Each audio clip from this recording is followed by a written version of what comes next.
In Caesar 3, you play the role of a godlike city planner, erroneously called a governor. Over the course of centuries, an immortal Caesar will compulsively force you to create one new major city after another. Whether the emperor needs a dozen troops on a border or a few slabs of marble for a new temple in Rome, he immediately and compulsively demands new cities. In Caesar 3, this bizarre personality trait is called a plot. You should be glad to know, then, that building cities in Caesar 3 is actually a lot of fun. You'll build each city Caesar assigns you until you've reached certain arbitrary objectives. These include concrete things like population, but also more abstract things like culture. Fun historical fact: a square mile of unused theaters was the sign of a well-developed Roman colony. Then there's peace, the most bizarre of all the abstract objectives you'll ever be assigned. In one of the many areas Caesar 3 breaks with any semblance of reality, your city might constantly be under siege, losing every military-age man to a perpetual slaughter right outside your city walls. But, as long as nothing inside your city takes damage, your peace rating will increase. But objectives aren't why you'd play Caesar 3, at least I hope not. And speaking of perpetual slaughter, warfare probably isn't either. Building walls and seeing oversized soldiers patrol on them is great, but there is very little strategy involved in combat. Each soldier pairs off with an enemy, with ranged units firing indiscriminately into the rigidly organized melee, somehow only hitting opposing forces. To win at combat, you want more troops and you want them trained at an academy. It's as simple as that. Throw in a bunch of towers, and you've exhausted the game's combat system. It's kind of a shame that in a game simulating one of the most successful militaristic empires in human history, the game's military mechanisms are as shallow as they are. I have to admit, though, that I don't fault the game much for its combat system, and that might sound like a contradiction given what I've just said. But I actually enjoy the challenge of getting the army in the first place more, and I like watching it smash the enemy. Having a city capable of training an army that'll smash the enemy is pretty hard. But it gets to the best part of the game, and the best part any city building game should have, actually building the city.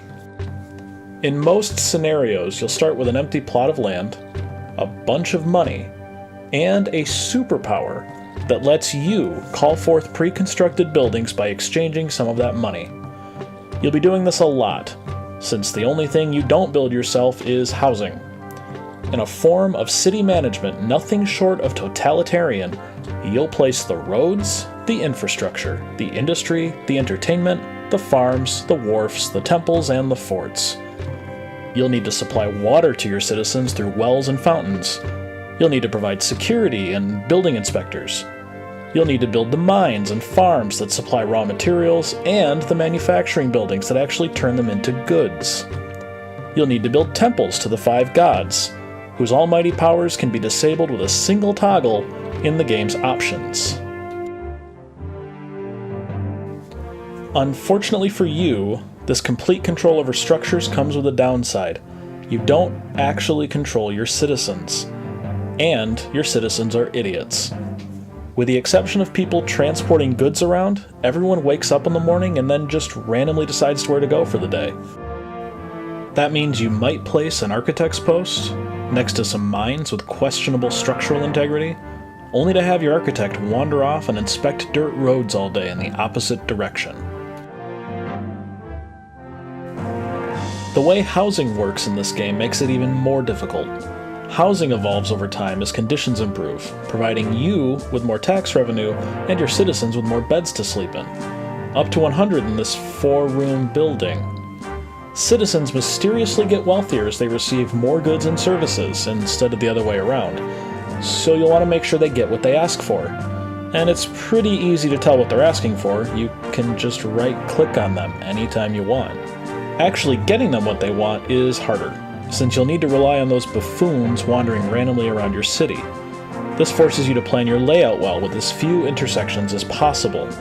Each intersection is a chance for a mindless service provider to make a mistake, causing your elite housing to spiral into poverty, thus causing you to spiral into poverty and making you have to deal with a very angry emperor. Taxing your citizens isn't the only way to make money. Each city has access to resources like marble or iron or farmland that's perfect for growing grapes that you'll need to exploit. Exporting raw materials, or the stuff you can make out of raw materials, is a reliable way to make lots of money. Unfortunately for you, that means an even more complicated city. But if you're playing a city builder, that's kind of the point. So basically, scenarios work like this. You get empty land, you place a bunch of roads, buildings, and housing districts. You wait for citizens to show up, stake a claim, and start working in your buildings. Then you build better buildings, and more buildings, and more housing districts, and even more buildings, and even more housing districts. All the while, you'll have to worry about foreign invasion, domestic financial problems, and why your librarians seem to actively avoid walking past the houses that demand their presence. So, is this game worth picking up? It's almost 20 years old, its graphics looked good at the time, but they're clearly dated now. And there's a ton of newer, more polished city builders available, even from the same company. The puzzle of building a city is still interesting after 2 decades. The music is great, I appreciate how it changes as your city grows, I love the way the game feels to play. Watching roads fill up with oversized citizens making poor directional decisions creates the illusion of a real city filled with real people. As far as I'm concerned, this game is a classic, and after 20 years of playing it, I'm starting to understand Caesar's compulsive desire to build more cities. It's definitely worth checking out. Once again, I want you to found a new city.